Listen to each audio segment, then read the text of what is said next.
अस्सलामु अलैकुम वरहमतुल्लाहि वबरकातुहू। फ़राइज़ सादिसा।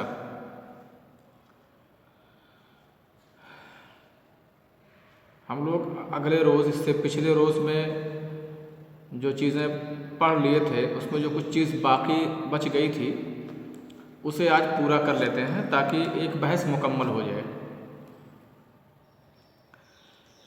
हम लोग मश्क कर रहे थे कि मुख्तलिफ़ हालात में बाप को कितना मिलेगा और दादा को कितना मिलेगा, अखियाफ़ी भाई को कितना मिलेगा और अखियाफ़ी बहन को कितना मिलेगा। फिर मियाँ बीवी यानी शौहर और बीवी का मुख्तलिफ़ हालात में कितना कितना हिस्सा है। आप लोगों को बखूबी मालूम है ये सब असहाबुल फ़राइज़ में से हैं और इनके अहवाल आप लोगों ने पढ़ लिया है। इनका मसला कैसे लगाया जाता है 4-5 मिसाल से मैंने उसको लगाने का तरीक़ा बता दिया है। फिर इसे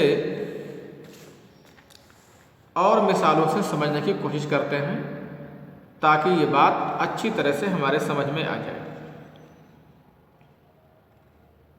चलिए हम मिसाल देते हैं। अख्ल उम, मसला लिखो। अख्ल उम बिंतुल इब्न, यानी किसी का इंतकाल होता है तो उसका एक अखियाफ़ी भाई है और उसकी पोती है। किसी का इंतकाल हुआ और वो अपने वारसा में से अपने अखियाफ़ी भाई को छोड़ के जा रहा है और अपनी एक पोती को छोड़ के जा रहा है। इस हालत में अखियाफ़ी भाई को कितना मिलेगा और कितना उसकी पोती को मिलेगा। तो खैर बहरहाल मैंने एक तरीका ये भी बताया था कि जिसके अहवाल अभी नहीं पढ़ाए गए हैं उनके अहवाल के नीचे कट का निशान लगाओगे। लेकिन ये जो मसले में चीज़ें लिखाई जाती हैं वो आप देख रहे होंगे किसी न किसी मसलहत के तहत वो चीज़ें लिखाई जाती हैं कि उनके डायरेक्टली अहवाल तो नहीं लिखाए गए हैं लेकिन वो दूसरे के लिए मुअस्सिर या दूसरे के लिए मुअस्सिर साबित होते हैं। और अभी जब बाद में चीज़ें पढ़ाई जाएंगी तो आप समझेंगे ये कभी मुअस्सिर होते हैं और कभी मुतासिर हो जाते हैं खुद ही दूसरों से। तो चलिए इसमें देखते हैं इस मसले में किसको कितना मिलेगा। जिसको हिस्सा देना होता है पहले उसके तमाम अहवाल पढ़ लिए जाते हैं, यानी उसको जहन में एक बार दोहरा लिए जाते हैं। तो अखियाफ़ी भाई बहन की कितनी हालतें हैं? अगर एक हों तो 1/6, अगर एक हैं तो 1/6 मिलता है। आपने पढ़ा होगा लिल वाहिद अस्सुदुस, लिल इस्नैनि फ़साइदन अस्सुलुस, 2 या 2 से ज़्यादा के लिए 1/3 हिस्सा मिलता है। और बेटा बेटी पोता पोती और बाप दादा की मौजूदगी में बेटा बेटी पोता पोती और बाप दादा इनमें से कोई एक है या कई हैं। बहरहाल अगर एक ही कोई है तो इनकी मौजूदगी में अखियाफ़ी भाई बहन को कोई हिस्सा नहीं मिलता है। इसको जहन में अच्छी तरह से बिठा लो। अगर किसी आदमी के बेटा है या बेटी है या पोता है या पोती है या बाप है या दादा है या ऊपर का दादा है या पोता पोती में से निचले दर्जे के अगर चाहिए लोग हों तो इनमें से कोई अगर एक भी वारिस जिंदा है तो अखियाफ़ी भाई बहन को हिस्सा नहीं मिलता है, वो महजूब हो जाते हैं। इसकी दलीलें भी हैं लेकिन पहले भी कायदे और फार्मूले पढ़ लो ताकि आपको मसला लगाने में आसानी हो। तो कितना मिलेगा इसमें? अख्ल उम और बिंतुल इब्न है। इस मसले में अख्ल उम को कितना मिलेगा? ये महजूब होगा, ये कोई हिस्सा नहीं पाएगा। क्यों? क्योंकि यहाँ एक पोती मौजूद है और आपको अहवाल में लिखाया गया है कि बेटा बेटी पोता पोती और बाप दादा की मौजूदगी में, ये जो लिखाया जाता है ना, इसका मतलब नहीं कि ये सब मौजूद रहेंगे तो ये हिस्सा नहीं पाएगा। इनमें से कोई एक भी मौजूद रहे तो इनको कोई हिस्सा नहीं मिलता है। तो देखिए पोती मौजूद है, उनमें से जो हाजिबीन हैं इसके लिए हाजिब पर्दा बन जाते हैं, इनके हिस्से को रोक देते हैं। आपको आगे पढ़ाया जाएगा हाजिब दो तरह का होता है।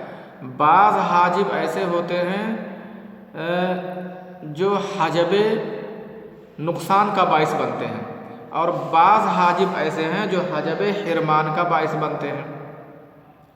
यानी कुछ लोग ऐसे होते हैं कि अपनी मौजूदगी की वजह से दूसरों का हिस्सा कम कर देते हैं, और कुछ लोग ऐसे होते हैं कि अपनी मौजूदगी की वजह से दूसरों का हिस्सा बिल्कुल ही ख़त्म कर देते हैं। तो ऐसे लोग जिनकी वजह से दूसरे लोग और दीगर हालात में हिस्सा पाएँ लेकिन वहाँ उस कंडीशन में हिस्सा ना पाएँ, तो उन्हें कहा जाता है ये हाजिब हिरमान है फ़लाँ शख्स के लिए। जैसे यही है पोती है, पोती अगर है तो अखियाफ़ी भाई बहन को कोई हिस्सा नहीं मिलेगा। ऐसे पोता अगर है तो अखियाफ़ी भाई बहन को कोई हिस्सा नहीं मिलेगा। बाप है, दादा है ना, या बेटी है या बेटा है, तो इनमें से हर एक बेटा बेटी पोता पोती और बाप दादा, इनमें से हर एक अखियाफ़ी भाई बहन के लिए हजबे हिरमान का बाइस बनेंगे, बिल्कुल हिस्सा महरूम कर देंगे, महजूब कर देंगे, पूरे तौर से उनका हिस्सा रोक लेंगे। लेकिन अभी मसला देखिए, अभी मैंने इससे पहले आप लोगों को लिखाया कि जैसे बीवी है, किसी का इंतकाल होता है, उसकी बीवी जिंदा है और उसकी औलाद में से कोई है, बेटा या बेटी में से कोई है। ऐसी सूरत में आपने क्या देखा? ऐसी सूरत में आपने ये देखा होगा, अगर औलाद में से कोई नहीं है, किसी शौहर का, किसी आदमी का इंतकाल होता है, उसकी बीवी जिंदा है और उसके औलाद में से कोई है, तो बीवी को 1/8 मिलता है और औलाद को तो जो उनका मुतय्यन हिस्सा है वो तो मिलता ही मिलता है।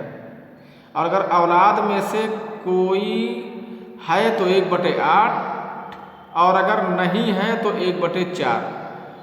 अब आपने देखा यहाँ औलाद ने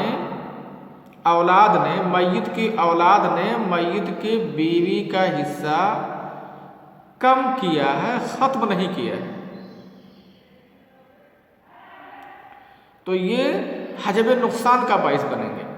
यानी किसी की औलाद उसकी बीवी के लिए हजब नुकसान का बाइस बनेंगे, हजब हिरमान का बाइस नहीं बनेंगे। और किसी की औलाद उसके अपने अखियाफ़ी भाई बहनों के लिए हजब हिरमान का बाइस बनेंगे, हजब नुकसान का बाइस नहीं बनेंगे। ये तो मैंने ऐसे बता दिया ताकि आपके जहन में ये बात रहे, जब ये बहस आए तो समझने में आसानी हो। जो मैंने बताया इसको बार बार सुन लोगे, इस पर ध्यान दो लोगे और गौर कर लोगे तो बात जहन में बैठ जाएगी।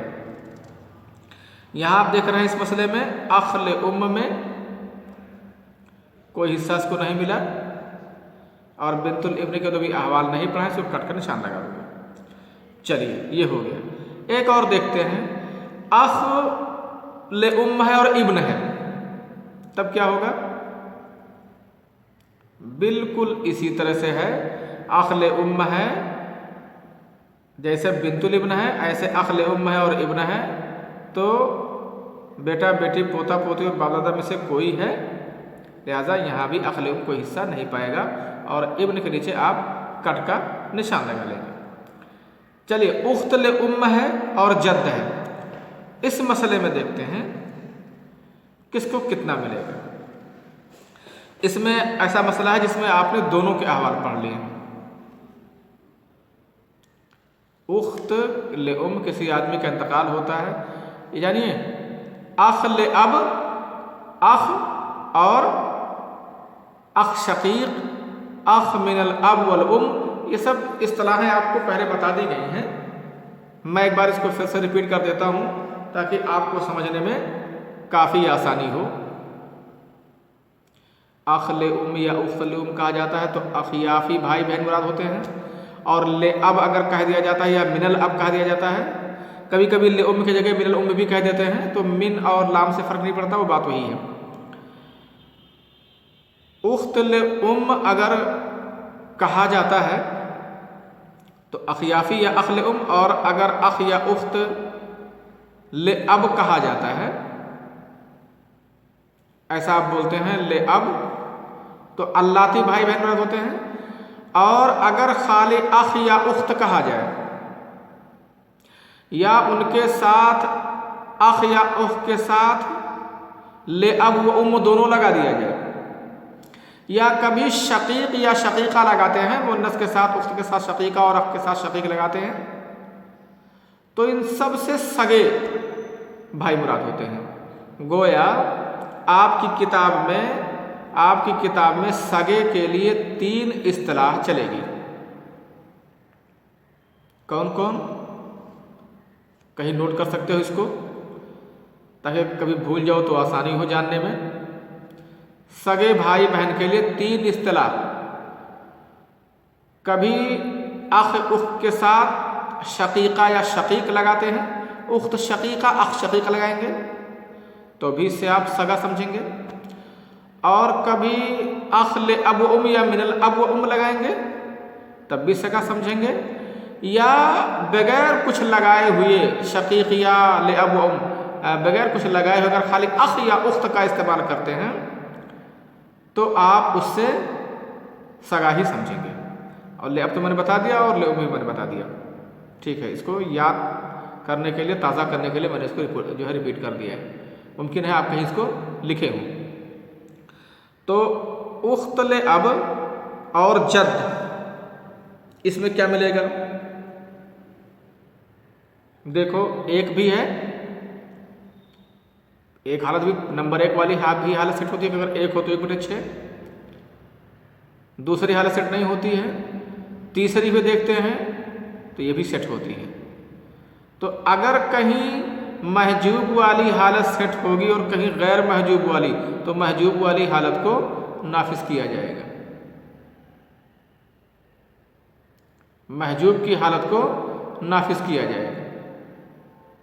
हाँ, जैसे कहीं दादा के हालात में बताया था कि बेटी पोती की हालत सेट हो रही है और बेटों पोतों की हालत भी सेट हो रही है कि दादा के साथ बेटी पोती हो तो क्या हिस्सा मिलेगा और बेटे पोते हो तो क्या हिस्सा मिलेगा, और दोनों हालतें सेट हों तो कभी बार से ख्याल किया जाएगा, यानी वहाँ बेटे और पोते अगर हों किसी मैयत के तो उस वक्त में दादा और बाप कितना मिलेगा, ये कंडीशन और ये हालत वहाँ सेट की जाएगी।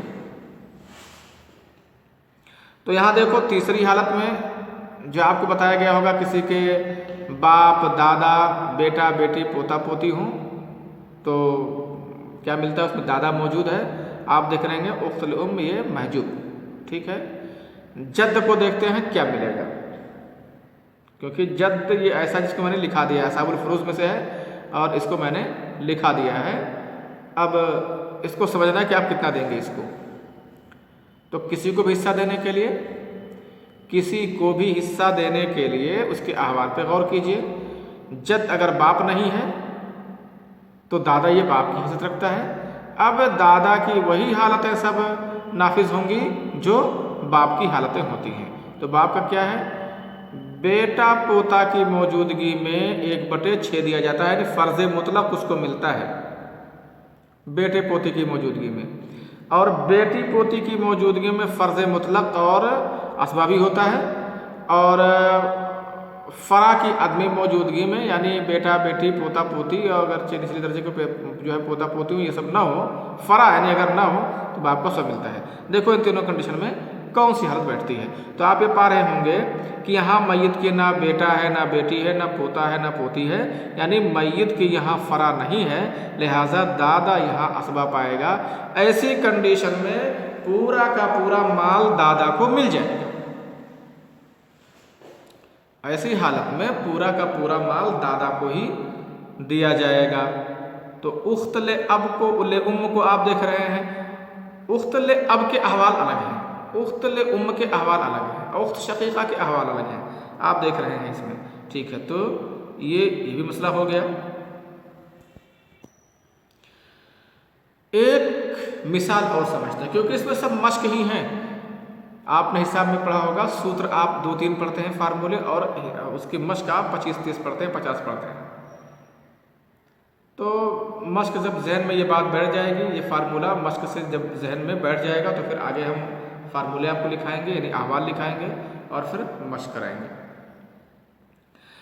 एक मसला और देखते हैं, उख्तल और अब, अखियाफी बहन और बाप। इसमें बाप को कितना मिलेगा और अखियाफी बहन को कितना मिलेगा। हम जानते हैं कि हमने बाप के भी हालात पढ़ लिए हैं और अखियाफी भाई बहन के भी हालात पढ़ लिए हैं। चलिए देखते हैं, किसी इन दोनों में से किसी को भी पहले दे सकते हैं। असहाबुल फुरूज जब जमा हो ना, तो उसमें यह नहीं देखा जाता है कि उनमें उनकी तरतीब क्या है और उनमें से पहले किसको दिया जाएगा, बल्कि सिर्फ उस मैयत के वारसा पे गौर किया जाता है कि कौन है कौन नहीं है। उनमें चाहे आप अब को दो पहले या उख्तले उनको पहले हिस्सा दो, इससे कोई फ़र्क नहीं पड़ता, वही बराबर आएगा। चलिए, अभी तक हमने इसमें सब में उख्तल को हिस्सा दिया था और अब या जद को बाद में दिया था, जो लोग हाजिब थे। अब मैं से पहले अब को हिस्सा दे लेता हूँ, तब भी कोई फ़र्क नहीं पड़ेगा, इस तरफ से हिस्सा बांटता हूँ। अब को हिस्सा अगर हम देते हैं तो आपके हवाल में जाते हैं। आपके हवाल वही 3 है, जिसको बार बार आप लोग रिपीट करते हैं कि बेटे पोते की मौजूदगी में फ़र्ज़ मुतलक होगा। फ़र्ज़ मुतलक जब भी कहा जाएगा तो उससे सुदुस मुराद होगा, यानी 1/6 हिस्सा। फ़र्ज़ मुतलक जब भी कहा जाएगा तो उससे 1/6 हिस्सा ही मुराद होता है, सुदुस। और अगर बेटी पोती हो तो 1/6 हिस्सा दिया जाएगा और असबा भी होगा। और अगर मय्यत की फरा में से, औलाद में से बेटा बेटी पोता पोते में से कोई नहीं है तो बाप असबा होगा। या आप देख रहे हैं मय्यत के 2 ही वारिस हैं, एक अखियाफी भाई बहन में से कोई एक है और एक बाप है। ज़ाहिर है मय्यत की फरा वो नहीं है। भाई बहन ये फरा में से कभी नहीं आते हैं, चाहे अखियाफी हो या अल्लाती हो या सगे हो। भाई बहन किसी की फरा नहीं, फरा से मुराद उसकी औलाद, जिन लोगों को उसने जन्म दिया है मय्यत ने, चाहे वो विलादत करीबा हो या विलादत बाईदा। जैसे बेटा बेटी है ना उसकी, तो ये करीब की विलादत है, और पोता पोती है तो एक स्टेप दूर की विलादत है। बहरहाल वही जड़ वही बना है।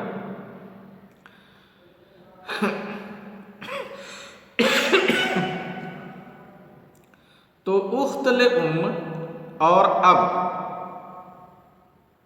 इसमें अब की कोई फरा मौजूद नहीं है, लिहाजा यहाँ अब को असबा, अब असबा होगा। अब देखते हैं कि क्या इसके वर्षा में और कहीं माल कुछ खर्च होता है। अगर माल कुछ नहीं खर्च होगा तो पूरा उठा के दे देंगे असबा को, और अगर कुछ खर्च हो जाएगा तो खर्च करने के बाद जितना बाकी बचेगा उसको दे देंगे असबा को। असबा का मतलब मैंने आपको बताया है कि असहाबुल फुरूज को हिस्सा देने के बाद, असहाबुल फुरूज को हिस्सा देने के बाद जो माल बच जाए, बाकी बचा हुआ माल का जो हकदार हो शरई एतबार से, उसी को असबा कहा जाता है शरीयत की इस्तिलाह में। शरई इस्तिलाह में उसको असबा बोलते हैं। तो यहाँ बाप असबा होगा। किताब में आपके लिखा होगा अत्तासीब, तासीब के माने असबा होना, यानी असबा करार दिया गया उसको। और जब असबा होगा तो उसका क्या मतलब है, मैंने कई बार इसको समझाया है और आज भी एक बार मैंने उसको समझा दिया है। उख्तल को देखते हैं। उख्तल को इसको हिस्सा रोकने वालों में से कोई है तो आप उख्तल की तीसरी हालत जो है देखेंगे। इसके हिस्सा इसको महजूब करने वाले में से एक मौजूद है बाप, तो इसको कोई हिस्सा नहीं मिलेगा। यानी इस मसले में पूरी की पूरी जायदाद बाप को मिल जाएगी बतौर असबा। एक मिसाल इसको मैं नहीं जो है लगवाता हूँ, आप लोग इसको लगा के लाइएगा खुद से, कल मैं इसको देखूँगा। लिख लो ज़ौज और उख्तल। ज़ौजुन अलमय्यत ज़ौज, उख्त ले उम। फिर एक और लिख लो, अख ले उम और बिन्त, ये दो और लगा लाओगे। फिर और कुछ 4-6 बोल दूंगा, उसके बाद फिर मैं और लोगों के अहवाल पढ़ूंगा। इतना मश्क मैंने करा दिया, काफ़ी करा दिया। ठीक है, अच्छा। अस्सलाम वालेकुम रहमतुल्लाहि व बरकातुहू।